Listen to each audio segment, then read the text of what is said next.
Student, this is Anupam Gambhir. You are watching Anupam English classes.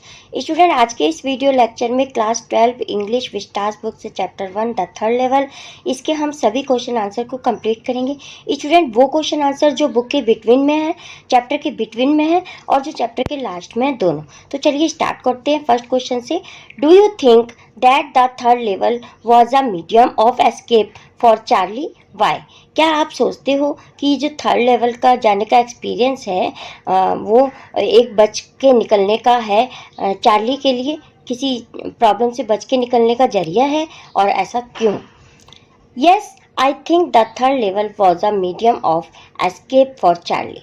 हाँ, ये Charlie के जो थर्ड लेवल में जाने का एक्सपीरियंस है वो अपने प्रॉब्लम से, स्ट्रेस से भागने के लिए है।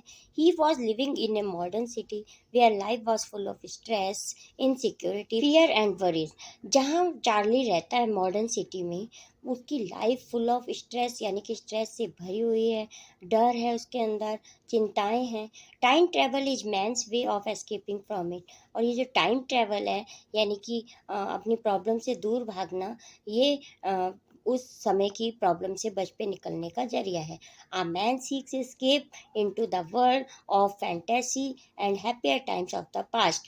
तो टाइम ट्रेवल एक ऐसा जरिया है जहाँ पे जो मैन है, जो कोई पर्सन है, वो ऐसे वर्ल्ड में जाना चाहता है पास्ट में, जहाँ पर जाके वो एक खुशी जीवन व्यतीत करना चाहता है आजकल की स्ट्रेस भरी दुनिया से दूर। Now second question, what does the third level refer to? Third level किसके लिए रेफर किया गया है? The third level refers to the subway underground railway station of the Grand Central station that takes the passenger to Galesburg. जो third level है student, वो एक underground railway station है जहाँ से गिल्सबर्ग जाने के लिए ग्रांड सेंट्रल स्टेशन पर ट्रेन मिलती है। तो ये सबवे है जो अंडरग्राउंड रेलवे स्टेशन है। Next question is, would Charlie ever go back to the ticket counter on the third level to buy ticket to Galesburg for himself and his wife?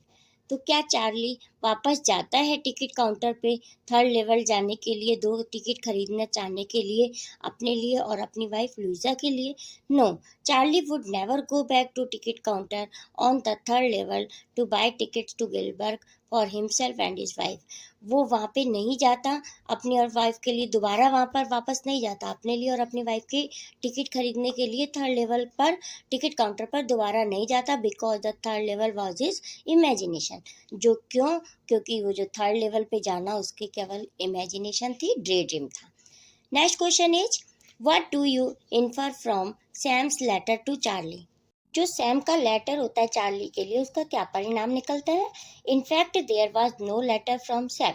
वास्तव में तो सैम का कोई letter नहीं आया था Charlie के पास। Sam was just a very good and close friend to Charlie. Sam केवल जो था उसका फ्रेंड, वो उसका बहुत अच्छा फ्रेंड था, और क्या था, उसका बहुत ही क्लोज फ्रेंड भी था।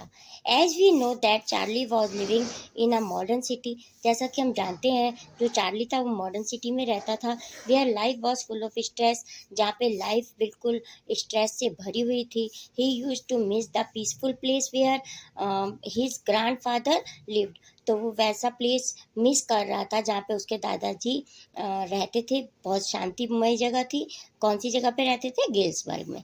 Even this letter was more a part of his imagination. और ये लेटर भी केवल उसकी इमेजिनेशन का एक पार्ट ही था। Next question, the modern world is full of insecurity, fear, war, worry and stress.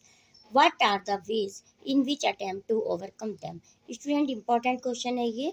जो मॉडर्न लाइफ है चार्ली की, वो फुल ऑफ इनसिक्योरिटी है, फियर है, उसमें वॉर है, वरी है, स्ट्रेस है। तो व्हाट आर द वेज, वो कौन से रास्ते हैं जिससे वो इनसे बच के निकल सकता है? The modern world is full of insecurity, war, fear, worry and stress. The ways in which we attempt to overcome them as follows. तो ये पूरी लाइन स्टूडेंट क्वेश्चन से ही ली गई है। तो कौन कौन से वेज हैं? First is, we try to spend time with our family and loved ones to reduce stress. तो जो हम स्ट्रेस को कम करने के लिए क्या कर सकते हैं? हम अपनी फैमिली के साथ अपना टाइम स्पेंड कर सकते हैं। Some people go for meditation, और कुछ लोग मेडिटेशन कर सकते हैं। Sound sleeps also help in leading stress free life, जो साउंड स्लीप है वो भी स्ट्रेस फ्री लाइफ से बच सकते हैं। ऐसा साउंड स्लीप से भी हम स्ट्रेसफुल लाइफ से बच सकते हैं। नेक्स्ट है taking a break from regular life and going on trips. Trip पर भी जाकर हम ये स्ट्रेस भरी जीवन से दूर जा सकते हैं, हम बच सकते हैं। Next question is, do you see an intersection of time and space in story? क्या तुम स्टोरी में टाइम और स्पेस का इंटरसेक्शन देखते हो? Yes, the story clearly shows an intersection of time and space. Firstly, the first two levels of Grand Central Station were located in the present time, while the third level exists in the 1890s. तो हाँ, इसमें हमें दिखाई देता है time और space का intersection. पहला तो वहाँ जब स्टोरी में दिखाया जाता है कि ग्रैंड सेंट्रल स्टेशन का थर्ड लेवल भी है और चार्ली 1890s के थर्ड लेवल में पहुंच जाता है। वहां से थर्ड लेवल में जाकर गेल्सबर्ग जाने के लिए थर्ड लेवल में पहुंच जाता है। और secondly, Charlie and his wife Louisa live in present, yet we find that Charlie rushes to get old currency to buy 2 tickets of Galesburg of 1894। और दूसरा हमें वहाँ देखने को चार्ली और उसकी वाइफ रह तो प्रेजेंट में रहे होते हैं, लेकिन वो कल्पना में कहाँ चला जाता है, 1894 में गेल्सबर्ग जाने के लिए 2 टिकटें खरीदने के लिए टिकट काउंटर पर चला जाता है और करेंसी एक्सचेंज करता है। तो ये दो इंटरसेक्शन देखने को मिलता है, first and second. Now extra question, how does the narrator describe first 2 levels of grand central? Grand central के 2 लेवल को कैसे डिस्क्राइब करता है हमारा नरेटर?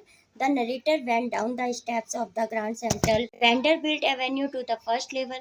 कुछ सीढ़ियाँ उतर के जो हमारा नरेटर है फर्स्ट लेवल पे जाता है, वो कहाँ पे होता है? Vanderbilt Avenue. From there one take train like the 20th century, जहाँ से 20th सेंचुरी नाम की एक ट्रेन पकड़ सकते हैं। Then he walk down flight to the second level. अब वो कुछ सीढ़ियाँ फिर उतर के सेकेंड लेवल पर पहुँचता है। From there the suburban leave for the various destination. तो जहाँ से सबर्बन नाम की ट्रेन कुछ डिस्टिनेशन के लिए वहाँ से निकलती है। Last question is, what is the first day cover? First day cover किसे कहते हैं? स्टूडेंट, जैसा कि चैप्टर में भी बताया था, when a new stamp is issued, stamp collector buy some of them and use them in order to mail envelopes to themselves and the postmark proves the date. तो जैसे ही फर्स्ट स्टैम्प इशूड की जाती है post office से, तो ये जो stamp collector होते हैं, ये उसी दिन स्टैम्प खरीद कर एक एनवलप पर चिपका कर और उस पर पोस्ट मार्क करवा के उसी डेट पे अपने आप को पोस्ट कर देते हैं, यानी कि अपने ही एड्रेस पे खाली एनवलप के ऊपर स्टैम्प चिपका कर भेज देते हैं। That envelope is called the first day cover, और इसी एनवलप को ही फर्स्ट डे कवर कहा जाता है। इसी के साथ स्टूडेंट्स अभी क्वेश्चन आंसर कंप्लीट होते हैं। I hope this video lecture is very helpful to you. Please like this video, share this video and also comment on this video. Thank you so much for watching. मिलते हैं next video lecture में, तब तक के लिए bye.